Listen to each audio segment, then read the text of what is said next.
After the flood waters receded, and Norian stepped onto renewed ground, humanity began its second chapter. But the echo of Eden, its promise, its sorrow, still lingered in the human soul. Norian's descendants multiplied, spreading across mountains and plains, filling valleys with life once again. Yet with growth came ambition, and with ambition came the seed of a new rebellion, one not born in violence this time, but in pride. In the rose-red city of Petra, where wind-carved cliffs stood like ancient guardians, the descendants of the flood survivors gathered. Their language was one, their purpose unified, their desire unmistakable: to build a monument so tall that its peak would scrape the very doorstep of heaven. The idea did not emerge from gratitude, but from fear. Fear of insignificance. Fear of being scattered. Fear that the Eternal One's promise might not hold. And so they decided to secure their future with their own strength. "We will build a tower that reaches the sky," one leader declared as the sun lit the sandstone around them like burning embers. "We will unite our name with the heavens so we can never again be forgotten." The work began. Bricks baked in the desert heat were stacked upon one another with feverish determination. Hammer strikes echoed like war drums. Dust rose in clouds over the city. Travelers who passed through Petra stared in wonder at the ever-growing structure, its shadow stretching across the valley like a defiant hand raised toward the eternal. But not everyone felt awe. Among the workers was a young woman named Sarai, whose family traced their lineage back to Norian's middle son. Sarai carried water to the builders each day, her footsteps quiet against the stone walkways. Unlike the others, she felt a quiet dissonance deep inside each time she gazed upon the tower. She couldn't name the feeling, but it unsettled her, as if something sacred was being violated. "Why do we climb so high?" she whispered once to her brother, "if we do not even know whom we are challenging?" Her brother brushed her off. "This is progress, Sarai. The Eternal doesn't interfere anymore. We must secure our own destiny." But destiny cannot be secured with arrogance. One morning, when the tower had reached staggering heights, so tall that workers could see the horizon curve over distant lands, the Eternal One descended among them. Not in flame, not in thunder, but in a quiet intervention that unfolded with devastating simplicity. A mason shouted instructions to his partner, but the man frowned, unable to understand. Foremen argued with their teams, their words collapsing into discordant syllables. Panic rippled through the scaffolding as confusion spiraled. Orders turned to chaos. The project dissolved not because of divine destruction, but because the unity needed to build it had been fractured at the root. By sundown, the city had divided into clusters, each group speaking a different tongue, each group unable to understand the others, each group drifting away in search of a place where they belonged. Sarai watched them scatter like seeds caught in the desert wind. The tower remained unfinished. A monument not to human achievement, but to human limitation. And through the collapse of unity, the Eternal One began a new work, one that would not depend on the strength of many, but on the faith of one. Far west of Petra, in lands dotted with whitewashed homes and turquoise seas like the coastlines of Santorini, lived a man named Abrion. He was no king, no warrior, no architect. He was a wanderer, a shepherd, a quiet soul content to watch the horizon without demanding anything from it. but the Eternal One had been watching him, not for power, not for perfection, but for a heart capable of trust. One night, as Abrion stood alone beneath a sky swirling with constellations, the Eternal One spoke. His voice did not thunder. It whispered, yet the ground beneath Abrion's feet felt as though it trembled with purpose. "Abrion," the voice said, "leave your homeland. Leave your father's house. Go to the land I will show you. I will make you into a great nation. I will bless you. Through you, all peoples on earth will be blessed." The words pierced him, beautiful, terrifying, impossible. Abrion was 75. His wife, Sariah, was graceful but aging. She had spent years praying for a child, years waiting, years grieving the emptiness of her arms. Their season of hope had long passed. Yet Abrion believed the Eternal One. At dawn, he gathered his flocks, packed their tents, and began a journey without a map. Sariah walked beside him, trusting not the path, but the one who had called them. Across rugged terrain and shimmering seas, through valleys like those near Crete and cliffs resembling Amalfi, they traveled until the Eternal One guided them to a land of gentle hills that rolled like golden silk under the Mediterranean sun. "This land," said the Eternal One, "will belong to your descendants." Abrion built an altar. Sariah cried tears she didn't yet understand, and the journey of a chosen lineage began. But time tests faith more fiercely than hardship. Years passed, seasons turned. No child came. They moved from campsite to campsite, from land to land, but their tent remained empty of laughter. Sariah felt hope thinning inside her like old parchment. Her heart ached each time she saw mothers holding their children in bustling marketplaces. One night, standing on a hill overlooking the Aegean Sea, she told Abrion, "Perhaps the promise was not meant for me." It broke him. The Eternal One's promise pressed heavier on his shoulders than any pack he had carried across desert sands. Desperate, Sariah suggested that Abrion father a child through her servant. Halanis, a common cultural practice of the time, though not aligned with divine intention. Through Halanis came Ismael, a bright-eyed boy who brought Abrion joy, but stirred restlessness in Sariah's soul. She loved him, yet felt the wound deepen, a reminder of what she could not give.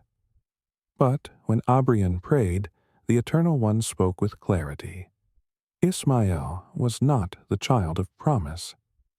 More years passed. Then, one afternoon, as Abrion rested at the entrance of his tent beneath an ancient acacia tree, 3 travelers approached. Their presence carried a weight, not threatening, but unmistakably divine. They spoke of things only heaven could know.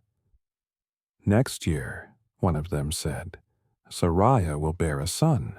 From inside the tent, Sariah laughed, not with joy, with disbelief. With the bitter humor of someone who had been wounded by hope too many times. But the visitors smiled. "Why do you laugh, Sariah? Is anything too hard for the Eternal One?" And so it happened. At 90 years old, Sariah cradled her newborn son, Ison, his name meaning laughter. Her trembling fingers traced his small hands as tears fell onto his soft skin. "Who would have believed," she whispered, "that the Eternal One would make me laugh again?" Ison grew, curious, warm, gentle, deeply loved. Abrion adored him beyond measure. It seemed the promise had finally taken root. But the deepest tests of faith do not come when life is barren. They come when life is full. One dawn, the Eternal One spoke again. "Abrion, take your son, your only son whom you love. Go to the mountain I will show you. Offer him to me there. O'Brien felt the world collapse inside him. He believed he had misheard, but the voice came again with unwavering clarity. This was the greatest test ever placed on a human heart. For 3 days, O'Brien walked toward the mountaintop near the stone terraces of what resembled Machu Picchu. Each step felt heavier than the last. Eisen walked beside him, carrying the wood. "Father," he asked gently, "where is the sacrifice?" O'Brien's throat tightened. "The Eternal One will provide." On the summit, O'Brien built an altar with trembling hands. He bound Eisen with a tenderness that broke him, and when he raised the blade, heaven itself seemed to hold its breath. "O'Brien," the Eternal One called. "Do not harm the boy. Now I know you trust me." O'Brien collapsed, weeping into Eisen's shoulder. Behind them, rustling in the bushes, stood a ram caught by its horns, provision at the very edge of sacrifice. Faith had reached its highest point. The eternal covenant had been sealed not by the sacrifice of a child, but by the willingness of a father. Years passed, and Eisen grew into a man with a heart shaped by both promise and rescue. He married and had twin sons, Aaron and Joachim. Aaron emerged first, strong and rugged, with wild red hair like desert fire. Joachim came next, grasping his brother's heel, a sign of the rivalry that would define them. Aaron loved the wilderness, the hunt, the chase, the thrill of danger. Joachim preferred the quiet, cooking stews, tending flocks, studying the world with patient eyes.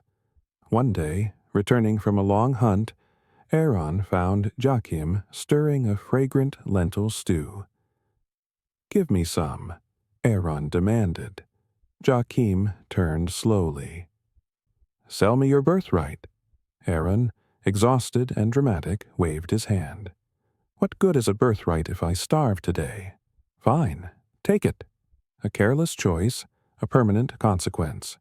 Years later, when Eisen prepared to bless his eldest son, Joachim, with the help of his mother, Rebecca, disguised himself as Aaron.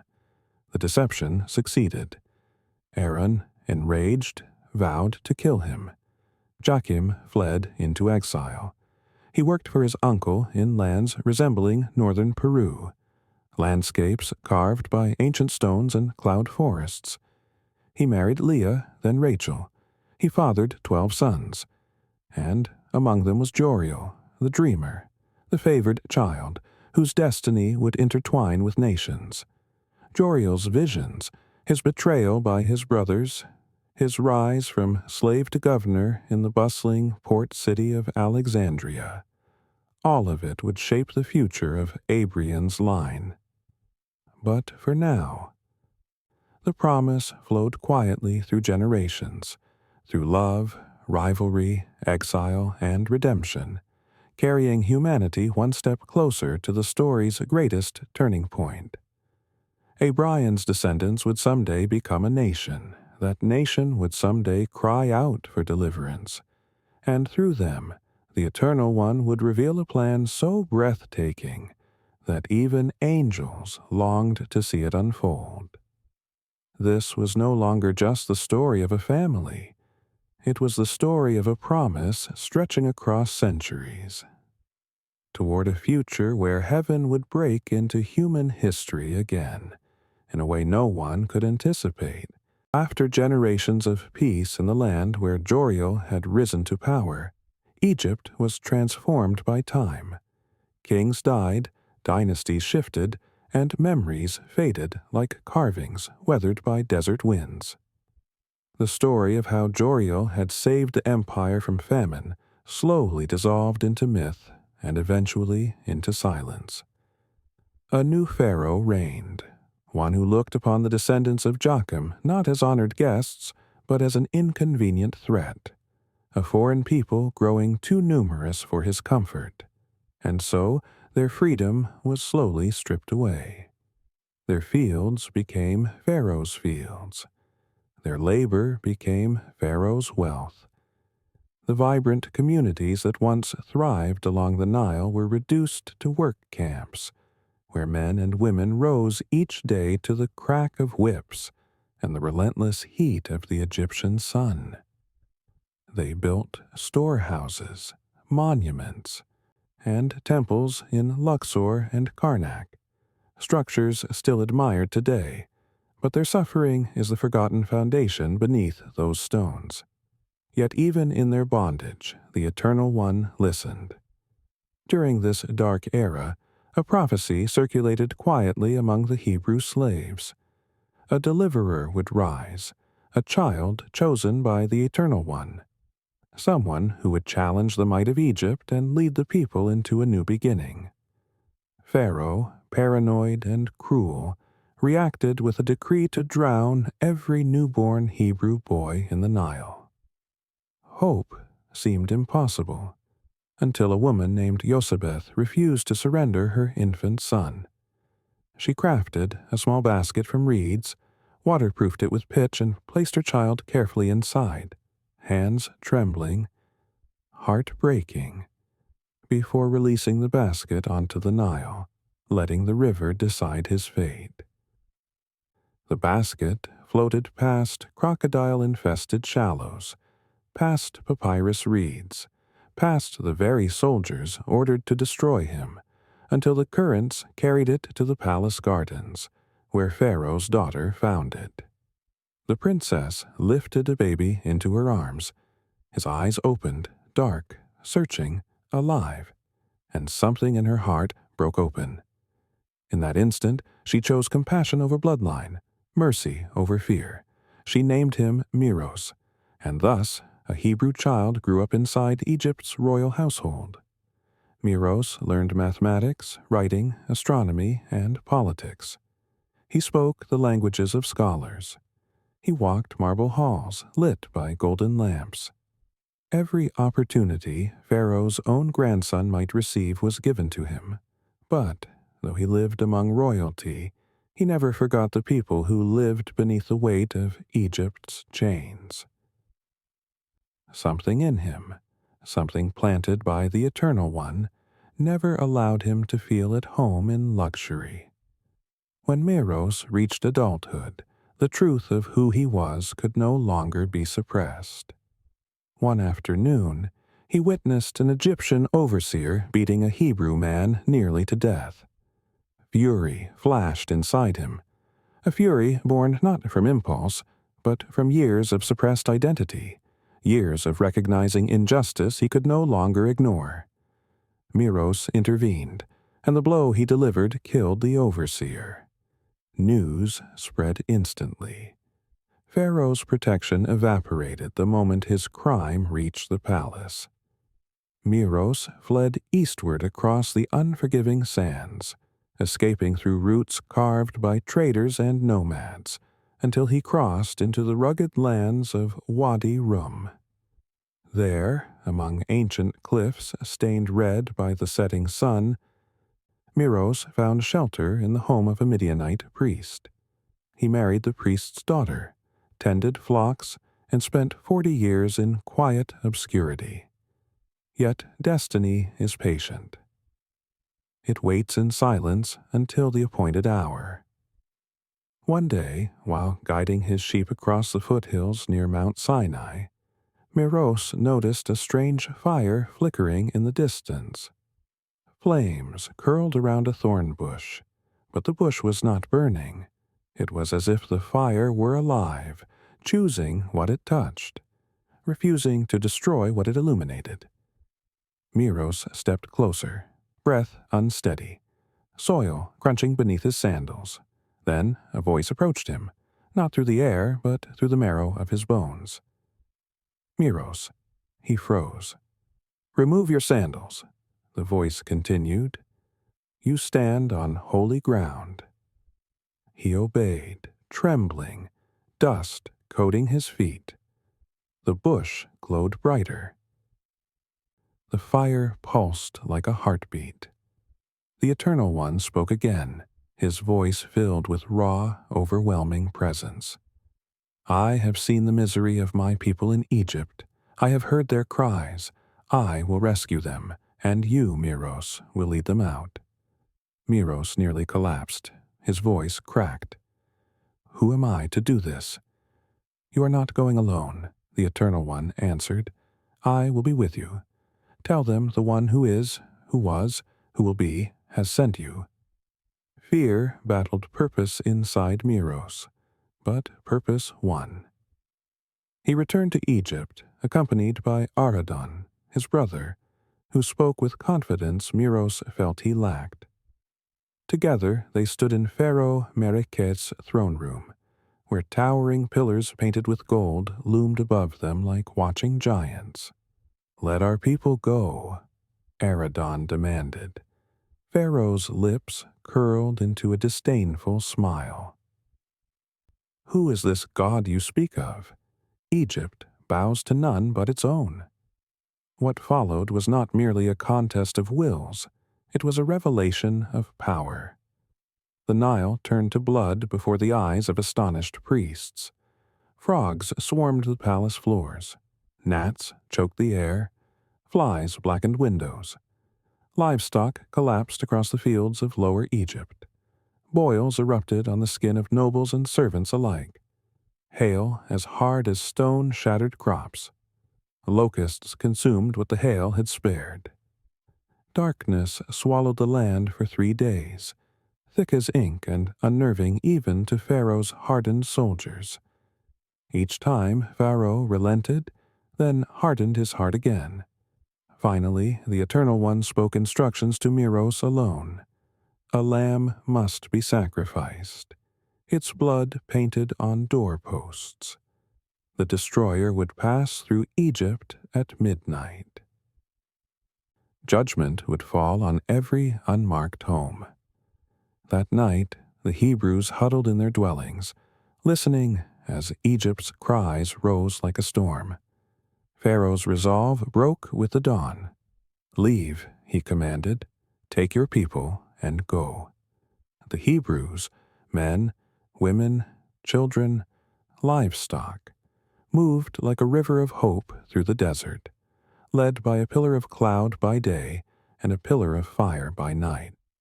But Pharaoh's pride proved stronger than his grief. He pursued them with chariots and soldiers until they were trapped between the desert cliffs and the Red Sea. Panic erupted among the people. You brought us here to die, they shouted at Miros. But Miros remembered the fire that did not burn. He remembered the voice that spoke from the impossible flame. He stepped forward, lifted his staff over the sea, and the Eternal One breathed upon the waters.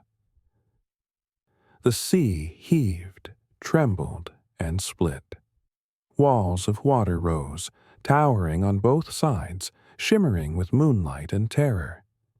A path opened across the seabed, glistening with wet sand and the promise of deliverance. The people walked through, hearts pounding, every footstep an act of faith.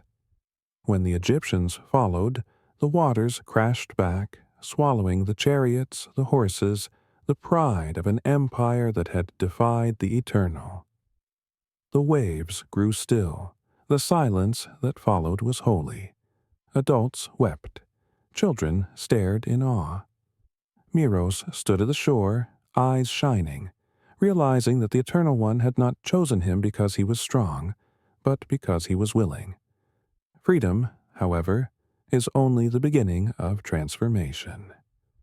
The wilderness tested the Hebrews more fiercely than Egypt ever had. Hunger gnawed at them. Thirst cracked their lips. Fear returned whenever uncertainty appeared, but the Eternal One remained faithful. Each morning, thin flakes appeared on the desert floor. Manna, bread from heaven, sweet enough to satisfy, sacred enough to remind them who provided. When water ran out, It burst from a rock at Miros's command. When enemies attacked, the Eternal One stood with them. 3 months into their journey, the people arrived at the foot of Mount Sinai. Clouds coiled around its summit like a crown. The mountain trembled. Trumpet-like sounds echoed without human hands. The Eternal One descended in fire and smoke, and the people trembled not because they feared destruction, but because they sensed holiness deeper than anything they had ever known. Miros climbed the mountain alone, stepping into the cloud. There, he received the words that would shape civilization, the 10 Commandments, laws not of oppression, but of liberation, laws that taught people how to love the Eternal and how to love one another, laws that revealed the heart of the one who had delivered them. But as Miros remained on the mountain, the people grew restless. They crafted a golden calf from their jewelry, forgetting the one who had carried them through the sea. Miros returned, the glow of divine presence still faintly shining in his skin, only to see the revelry of idolatry at the foot of the mountain. His heartbreak was more severe than anger. The Eternal One disciplined the people, yet he did not abandon them. He renewed the covenant, sealing it not with their perfection, but with his mercy. From that moment on, the Hebrews became not merely wanderers, they became a nation. The Eternal One instructed them to build a sacred dwelling, the tabernacle, constructed from cedar, bronze, gold, linen dyed deep blue and crimson, materials chosen not for extravagance but for meaning. Its purpose was profound. The Eternal One would dwell among them. A people once enslaved now carried a presence no empire could rival, yet freedom still required faith. When they finally reached the border of the land promised to Abraham generations earlier, fear once again overshadowed hope. 12 scouts explored the land, rich fields, towering cities, fortified walls. 10 returned terrified. Only Jalen and Calebro believed the Eternal One would give victory. The people sided with fear. Their decision changed a generation's destiny. Instead of entering the land, they wandered the wilderness for 40 years, one for each day the scouts explored. Even Miros, in a moment of frustration, disobeyed a direct command and learned he would not enter the promised land himself. But before he died, he climbed Mount Nebo. From its peak he saw the land spread beneath him, golden and alive, stretching towards distant horizons. He smiled, not with regret, but with peace. He had done what he was chosen to do. After his death, leadership passed to Jalen, the young scout who once dared to trust the promise when others would not. Under his guidance, the next chapter of the story would begin. And the God who split seas and spoke through fire would soon reveal his power again, not for escape this time, but for conquest, identity, and destiny. When Jalen led the people across the Jordan and into the land promised centuries earlier to Abraham, it felt as if all of history had been moving toward that single moment. The river parted beneath their feet. Stones were lifted from its depths to build a memorial. Trumpets shattered the silence around Jericho's walls as they fell with impossible force. After 40 years of wandering, every step into the land felt like stepping into destiny itself. But destiny is fragile when memory grows thin. Once the land was divided among the tribes and the initial battles had been won, the people began settling into ordinary life, planting vineyards, raising families, building homes, and shaping communities across hillsides that resembled the landscapes of Galilee and valleys rich with wheat and olives. As generations grew, the unity forged through hardship began to fade. The people forgot what it meant to rely on the Eternal One. They forgot the terror of slavery, the miracle of manna, the trembling awe of Sinai. And as memory faded, compromise crept in. They lived among nations who worshipped gods of stone, fertility, storms, and fire. At first, these idols were objects of curiosity, decorations thrown into the corners of a household, symbols borrowed from neighbors. But gradually, curiosity turned to tolerance, and tolerance turned to fascination, until the people of the Eternal One stood at altars they were never meant to touch. The cycle began quietly. Rebellion, oppression, despair, rescue, peace, then rebellion again. It wasn't the cruelty of their enemies that most threatened them, but the erosion of their devotion. Whenever they forgot the Eternal One, he allowed consequences to reach them, not as abandonment, but as discipline meant to restore. During one particularly oppressive period, when an army commander named Sisera crushed Israel with iron chariots, a woman named Deborah rose with the authority of a storm.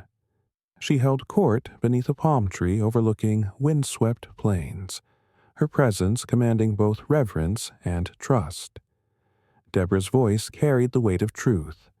Her wisdom made warriors pause before speaking.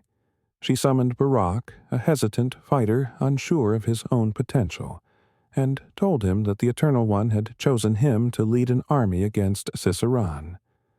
Barak agreed only if Deborah joined him, knowing that her courage anchored his own. Their partnership became legend, not because of military strategy, but because faith and obedience defeated an army that seemed invincible. The final blow came not from Barak, but from a quiet woman named Jaelus, who took action no one expected. In that moment, the Eternal One proved again that he could use the unexpected to accomplish the extraordinary. But peace never lasted.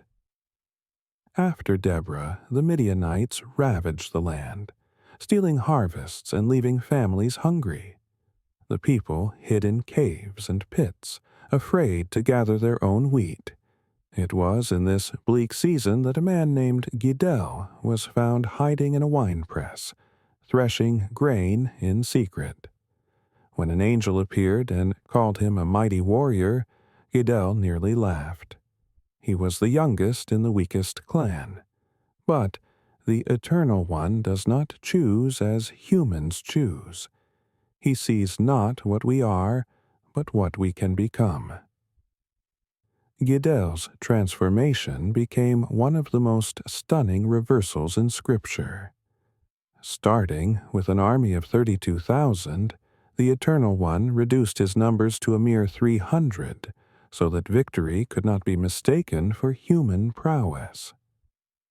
Armed only with torches inside clay jars and trumpets made of ram's horns, Gidel and his men encircled the Midianite camp in the dead of night. When their jars shattered and the torches blazed, the Midianites turned their swords on one another in confusion. Gidel watched as fear crumbled an empire. The Eternal One had once again turned weakness into triumph. Then came Samor, a man marked from birth by extraordinary strength. His story was both glorious and tragic. As a Nazirite, he lived under vows that set him apart. His hair remained uncut, a visible sign of the power the Eternal One had placed within him. He killed lions with bare hands, tore through enemy lines with impossible force, and became a one-man army against the Philistines. Yet his greatest weakness was not his enemies, but his heart. Samor fell in love with Delira, a woman whose loyalties lay with those who wished to destroy him. Blinded by affection, he revealed the secret of his strength. When Delira betrayed him and his hair was shaved, Samor's power vanished. The Philistines gouged out his eyes and imprisoned him. But in his final act, blind and broken, Samor prayed for strength one last time. Standing between two pillars of a Philistine temple, he summoned the might he once squandered and brought the structure crashing down, sacrificing himself to defeat the enemies of his people. His life was bittersweet, a reminder that even gifts from the Eternal One can be lost when disconnected from obedience. After Samor's death, the people begged for a king. They no longer wanted judges who rose sporadically. They wanted a permanent leader, someone to unify them, someone visible who could fight their battles. When Samel, the last judge and a prophet of deep integrity, warned them that a king would tax their fields, take their sons for war, and rule with authority they might regret, the people refused to listen. Their desire to be like other nations overshadowed their calling to be different. So the Eternal One granted their request. Soren, a tall and impressive man from the tribe of Benjamin, became Israel's first king. His early reign showed promise. He fought enemies with courage, unified the tribes, and inspired the nation. But power reveals what character conceals. Soren's insecurity grew. Pride hardened him. When the Eternal One commanded him to carry out a specific judgment, Soren chose partial obedience, which is no obedience at all. Samuel confronted him, delivering one of the most painful sentences in biblical history. Soren was rejected as king, not removed from office, but cut off from divine favor. From that day on, Soren's spirit unraveled, jealousy consuming him. His decline became a cautionary tale about what happens when leadership loses humility. Then the Eternal One directed Samel to anoint a new king, someone no one expected.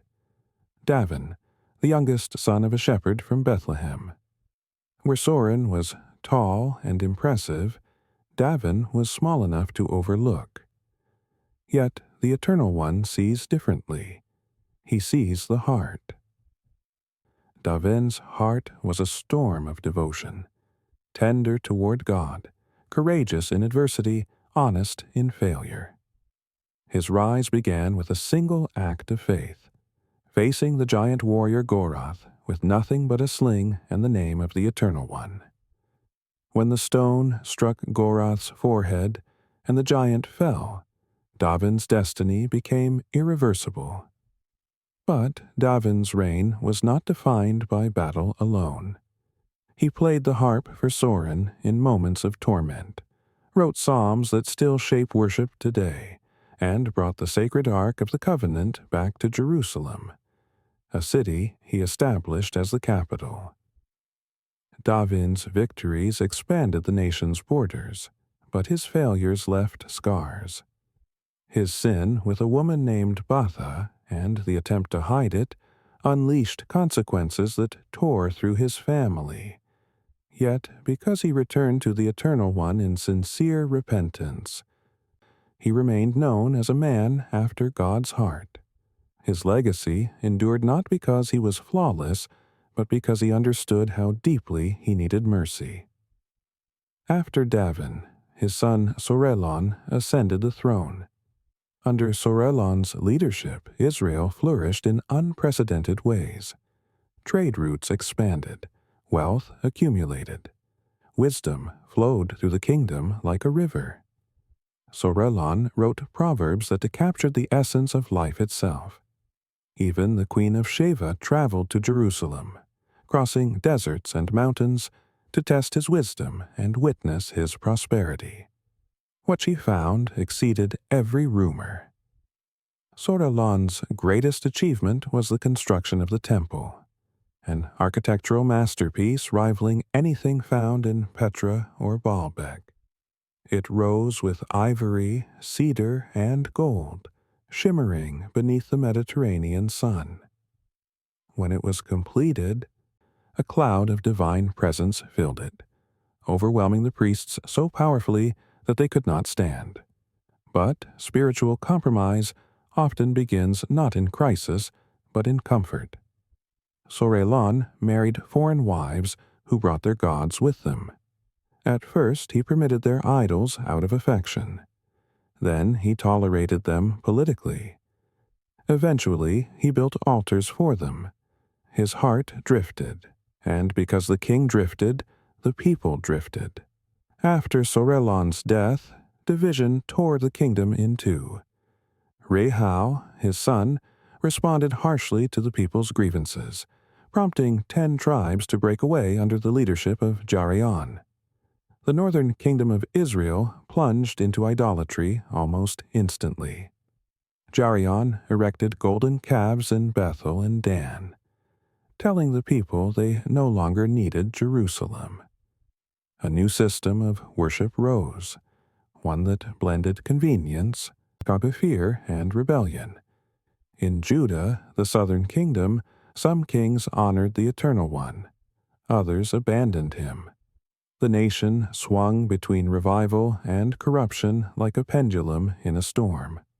During these turbulent centuries, prophets rose as the conscience of the nation. Elian confronted the wicked King Ahar and his ruthless queen Jezara on Mount Carmel. Fire fell from heaven, proving the Eternal One's supremacy. Yet Elian, despite his triumph, fled in despair when Jezara threatened his life. In a cave on Mount Horeb, he experienced the Eternal One not in wind or earthquake or fire, but in a whisper. Ezron, another prophet, was taken into exile during the Babylonian invasion. He received visions of wheels within wheels, dry bones rising to life, and a future restoration that seemed impossible through human eyes. Eventually, both kingdoms fell. Israel was conquered by Assyria. Judah fell to Babylon. Jerusalem burned. The temple, Sorelon's masterpiece, collapsed in flames. Survivors were dragged across the desert into Babylonian exile. But exile was never the end. The Eternal One stirred the heart of an unlikely hero, King Cyrus of Persia, who allowed the people to return. Under the leadership of Zerubbabel and Jeshan the high priest, the second temple rose. Under Nehemiah, the city walls were rebuilt in only 52 days, defying enemies who mocked them. A nation once shattered began to breathe again, yet these events were only preparation. All of them, every judge, every king, every prophet, every exile, every return, were shaping a context for something greater. A future moment when destiny would walk into humanity wearing flesh. The story was rising toward its climax, and nothing would ever be the same again. The return from exile did not silence the longing that had grown in the hearts of the people. Even though Zerubbabel rebuilt the temple and Nehemiah restored the walls, and even though priests resumed sacrifices and prophets delivered final warnings, something remained missing, something the nation could not articulate. It was as if all of Israel was holding its breath, waiting for a voice that had not yet spoken. For 400 years, no prophet arose, no fresh vision came. No word from the Eternal One shattered the quiet. Empires shifted like restless giants, Persia, Greece, Rome, each leaving its imprint on the land once promised to a Brian. Roads were paved across continents, seas were crossed by trade ships, and languages intertwined through conquest. But under the weight of Roman rule, the people of Judah still clung fiercely to an ancient promise that one day a deliverer would come, not a warrior shaped by brute strength, but one whose authority would spring from the Eternal One himself. Someone who could restore what exile had broken, heal what idolatry had wounded, and complete the story that began with Aiden's fall. In a quiet village called Nazareth, nestled among olive trees and sun-warmed hills, lived a young woman named Mira. Her life was simple: water jars, bread ovens, market days, the rhythm of chores and seasons. Yet her spirit carried a purity that stirred heaven's attention. One evening, as light faded behind the cliffs and the scent of jasmine drifted through the window, an angel appeared. His presence seemed woven from light itself, every breath of the room trembling with awe. "Mira," he said gently, "you have found favor with the Eternal One. You will conceive a son. You will name him Jeshua. He will inherit the throne of Davin. He will reign forever." Her heart pounded. She was a virgin, engaged to a carpenter named Jonas. Nothing in her life suggested destiny, yet destiny had chosen her. "How can this be?" she whispered. "The Spirit of the Eternal One will overshadow you. What will be born in you will be holy." Mira bowed her head. "I am his servant. Let it be as you have spoken." Not long after, Jonas learned she was pregnant. Shock, confusion, and heartbreak threatened to undo him. But one night, in a dream filled with radiant brilliance, an angel explained the truth. The child was from the Eternal One. Jonas woke with tears in his eyes and accepted the calling placed upon him. He would protect Mira. He would raise Jeshua. When a decree forced every family to register in their ancestral towns, Jonas and Mira journeyed to Bethlehem, a city whose stone paths glowed under moonlight like polished silver. Inns overflowed, doors closed in their faces. Yet in the stillness of a stable carved into the hillside, Mira brought Jeshua into the world. She wrapped him in cloth. Jonas held him with trembling hands, realizing the prophecy of ages had taken human form. That night, shepherds on the outskirts of the city, standing watch in fields that looked like rolling Scottish grasslands, were suddenly engulfed by light. Angels sang of peace and salvation. Far away in Persia, scholars observed a new star blazing across the sky. They followed it across deserts and mountain ranges, carrying gifts for the child who had been foretold in ancient writings. But danger shadowed the miracle. King Herodian, paranoid and ruthless, ordered the execution of young boys in Bethlehem. Warned by yet another dream, Jonas fled with Mira and Jeshua to Egypt, settling near Alexandria's bustling harbor, a city of marble columns and Mediterranean winds. Only after Herodian's death did they return to Nazareth, where Jeshua grew from boyhood into manhood.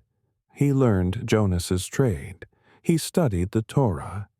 He walked the valleys and cliffs that shaped his compassion. At 30, Jeshua traveled to the Jordan River, where a prophet named Yonan, his cousin, was urging the people toward repentance as crowds gathered along the riverbanks that glimmered beneath the Syrian sun. When Jeshua stepped into the water, Yonan hesitated. "I should be baptized by you," he whispered. "Let it be so," Jeshua replied. "We must fulfill all righteousness." As Jeshua rose from the river, the heavens opened. A dove descended. A voice thundered, "This is my beloved Son, I am pleased with him." Immediately afterward, Jeshua was drawn into the wilderness, a barren expanse of jagged cliffs and sandy winds where silence pressed against the soul. There he fasted 40 days, and there the tempter challenged him, offering stones as bread. kingdoms as prizes, angels as spectacle. Jeshua resisted each temptation with the words of Scripture, shaping the path he would walk for the rest of his life. When he emerged from the wilderness, he began teaching in synagogues, calling disciples from fishing boats and tax booths, and healing the sick in towns scattered around the Sea of Galilee. His message, "The kingdom of heaven is near," was unlike anything the people had heard. He spoke with authority, but also with a compassion that pierced every barrier. Fishermen dropped their nets to follow him. Women carried stories of miracles to their villages. Children ran through the streets laughing his name. He touched the eyes of the blind, and they opened like dawn over Jerusalem's hills. He spoke a word, and the deaf heard. He lifted paralyzed men to their feet. He restored dignity to the outcast. He comforted parents whose children lay at death's edge.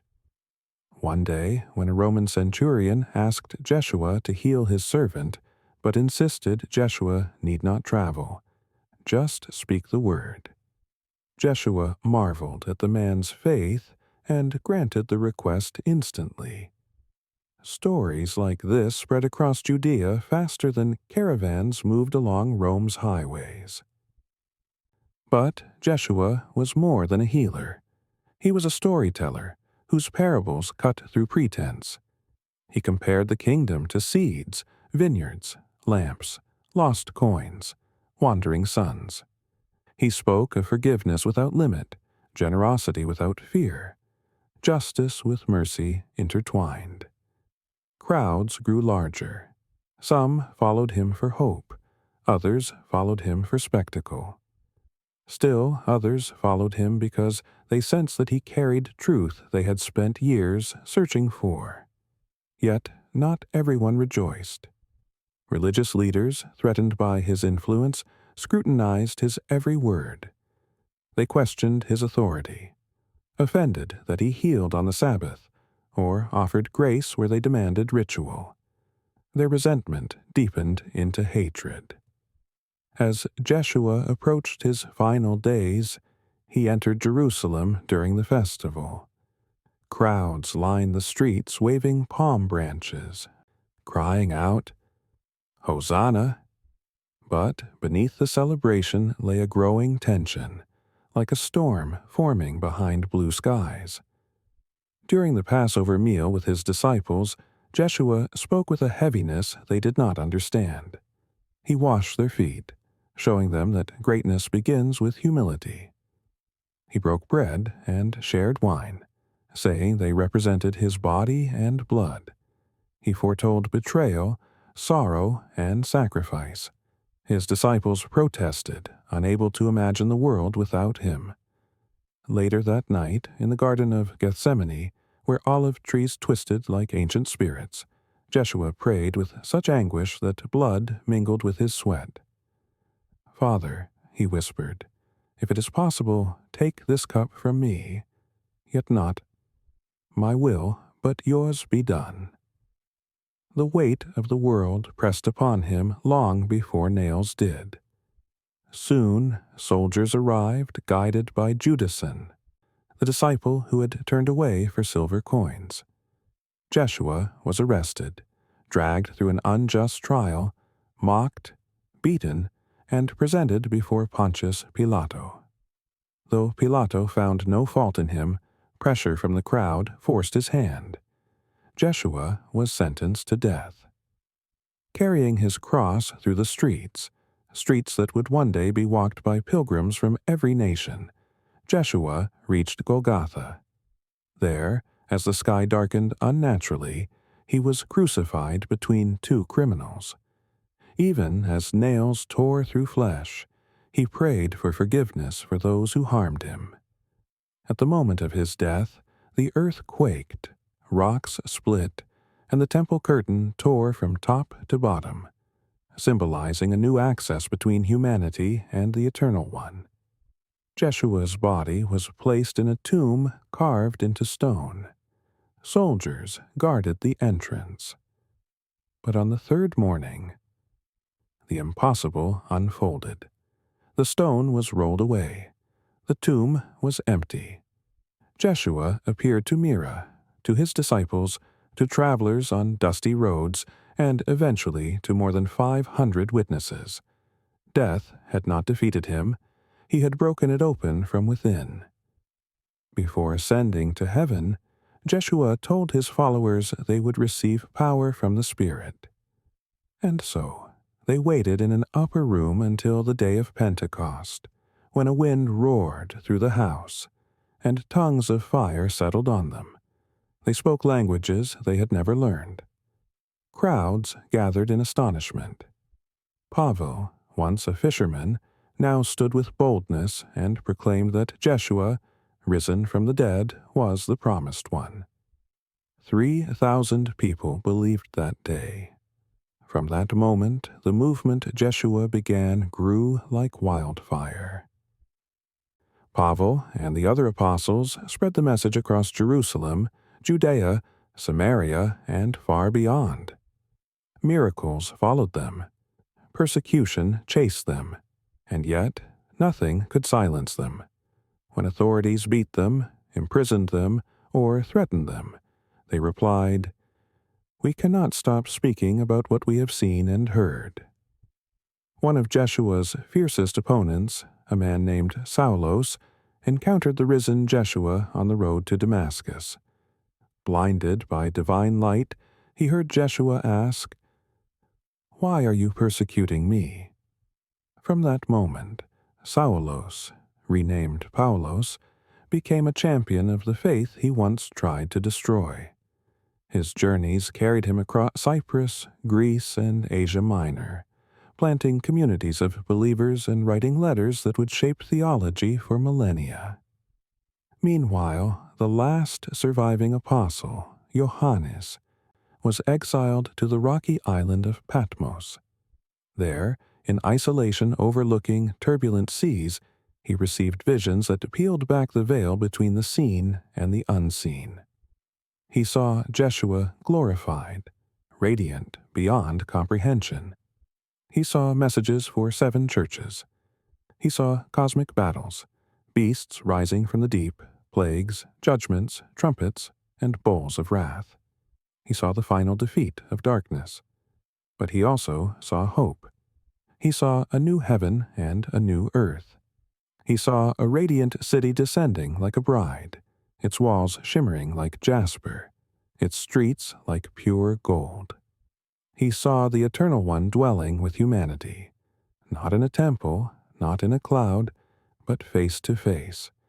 He saw a river of life flowing through the city, and the tree of life restored, bearing fruit for the healing of nations. He saw a world with no death, no pain, no mourning, no night.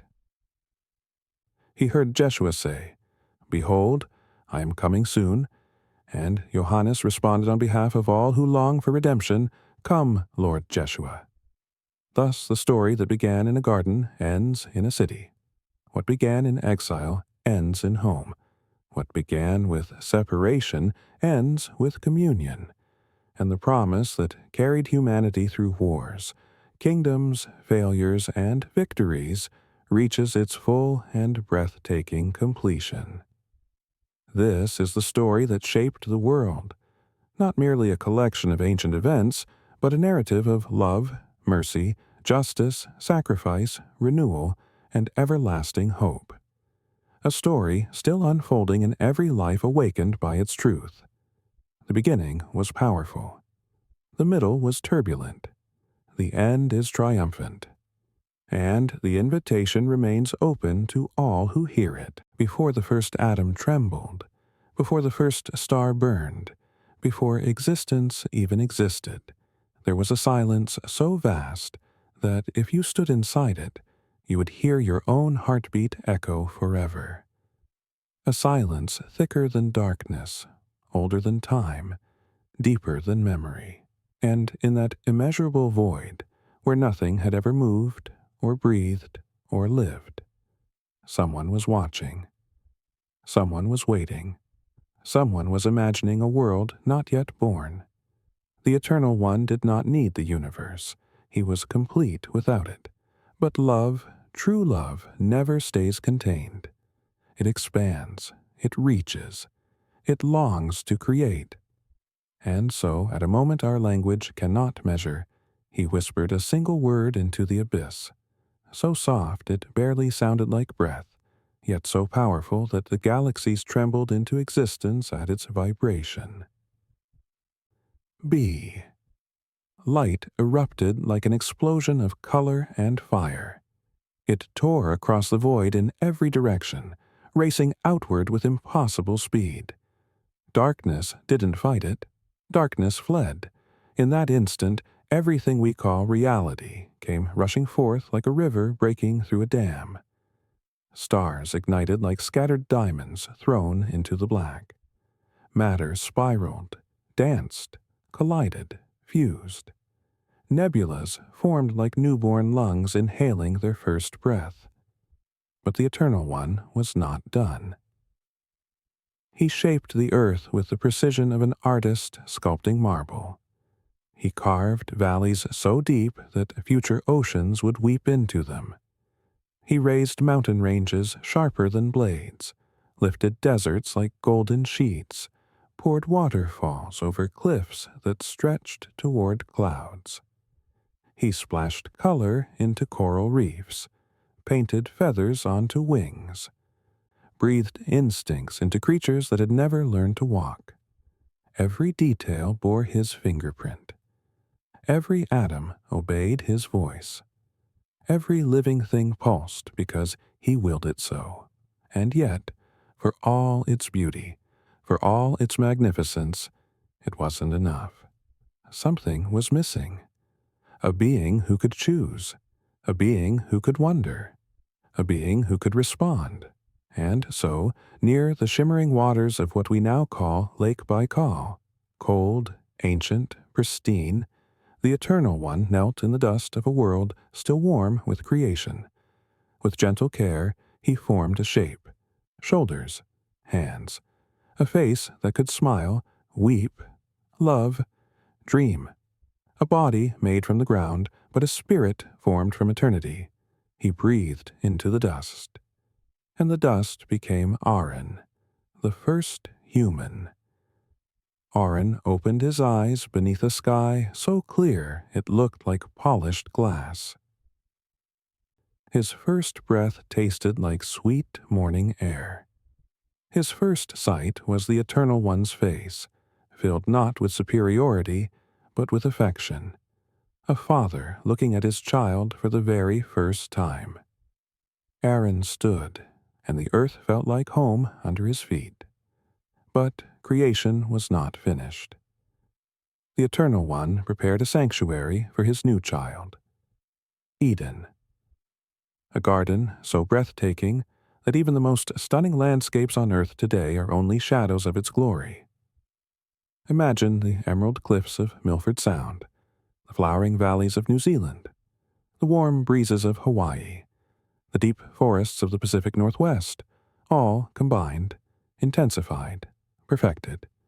Eden was alive in a way nothing is alive anymore. Every leaf shimmered with purpose. Every river hummed with harmony. Every breeze carried a fragrance that felt like music. Aaron walked among animals that feared nothing, plants that never withered, and sky that never threatened him. Eden was more than paradise. It was the world we were meant for. Yet, for all its beauty, Aaron felt something incomplete deep inside his chest. A quiet ache. A longing he could not name. The Eternal One saw it before he spoke it. It is not good for man to be alone.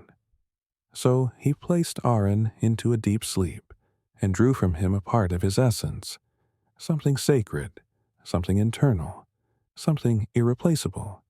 From it he shaped Alana, the first woman. Her eyes reflected Eden's rivers. Her voice softened the air around her. When Aaron awoke and saw her, something inside him clicked into place, as if two halves of a melody finally harmonized. Together, Aaron and Alana explored Eden as though discovering chapters of a story written just for them. Together, they walked hand in hand beside the Eternal One in the cool of the evening. Together, they lived in a world without fear, without shame, without death. Until the whisper came. A whisper so subtle it sounded like thought. A whisper so persuasive it felt like truth. A whisper that would alter history forever. In the heart of Eden stood two trees. One offered life everlasting. The other offered knowledge they were not ready for, a boundary, not a punishment. A reminder that even freedom must trust love. But the whisper twisted that boundary into doubt. Did the Eternal One really say? Alana paused. Oren hesitated. And in that moment of hesitation, the whisper coiled itself around their innocence. You will not die, it promised. You will become more. You will open your eyes. You will be like him. Desire bloomed, curiosity stirred, and the fruit, beautiful, glistening, fragrant, beckoned. When Alana bit into it, the ground beneath her seemed to pulse. When Aaron followed, the world exhaled in sorrow. Their eyes opened, and for the first time they felt fear. Fear fractured their unity. Fear fractured their peace. Fear fractured creation itself. The Eternal One walked into the garden, calling their names. But they hid from the voice that had once brought comfort. Shame draped itself over their souls like ash. When he found them, he did not shout. He did not rage. He did not crush them. He grieved. Like a parent mourning a wounded child, he spoke with both sorrow and steadfast love. He described the consequences of their choice, not as punishments, but as realities of a world now cracked by disobedience. Yet, in the very moment that humanity fell, the Eternal One planted a seed of hope. A promise. One day, a descendant, someone born of woman, would rise and crush the evil that had deceived them. Someone would reclaim what was lost. Someone would heal the fracture. Even in exile, hope walked beside them. Aaron and Alana began anew outside Eden's gates. Their tears watering the soil of a broken world, they birthed children, Caius and Abel, each carrying both the beauty and the burden of human choice. But when jealousy overtook Caius and the first blood spilled onto the earth, the ground itself seemed to groan. Humanity spread across continents, settling near volcanic ridges of Cappadocia, along the wind-carved paths of the Andes. Civilization rose, violence multiplied. Fear colonized the human heart. Yet, even when the world drowned itself in corruption, the Eternal One searched for a heartbeat still aligned with his own. He found Norian, a man who walked with him when no one else would. A man who built hope into an ark even as the world laughed. A man who believed that obedience could reshape destiny. When floods swept over the world, churning oceans, collapsing mountains, washing away every mockery of holiness, the ark carried Norian and his family to safety. For months they floated over a planet that seemed to have forgotten its own shape. But one morning, sunlight filtered through the clouds like mercy. A dove returned with an olive leaf, a fragile miracle that declared the world was not abandoned. When Norian stepped onto new soil, the Eternal One stretched a rainbow across the sky like a signature on a covenant. I will never again erase the world with water. As long as earth remains, hope remains. And thus began humanity's second chance. a chants that would echo through generations, leading to promises, kings, covenants, exiles, return, redemption, and the final vision of a new heaven and new earth. But all of that, every miracle, every battle, every prophecy, starts here in the quiet mystery of a God who dared to create, and the dramatic tragedy of humans who dared to reach beyond what they were ready to hold. And now, as we step deeper into this story, you will see how every twist, every heartbreak, every triumph forms a single unbroken thread. A thread pulling all of history toward a climax so shocking, so beautiful, so world-changing that once you hear it, you'll never read the Bible the same way again.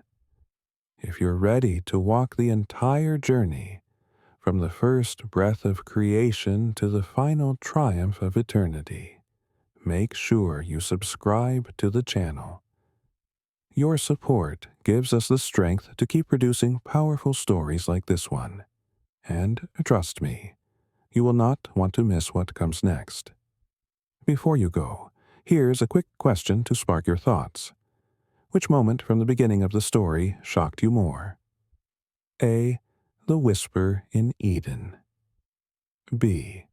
The flood that erased the world.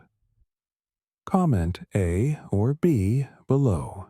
I want to see what gripped you the most.